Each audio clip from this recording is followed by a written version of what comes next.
How to redeem Gamestop gift card online. Hey everyone, welcome back to our channel. In today's video, I'm going to guide you through the steps on how you can redeem Gamestop gift card online. So make sure to watch the video till the end.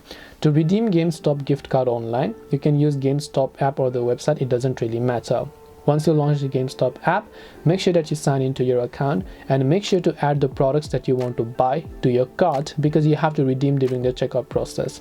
Now come to the cart icon and simply go to the checkout page after reviewing the products you want to buy.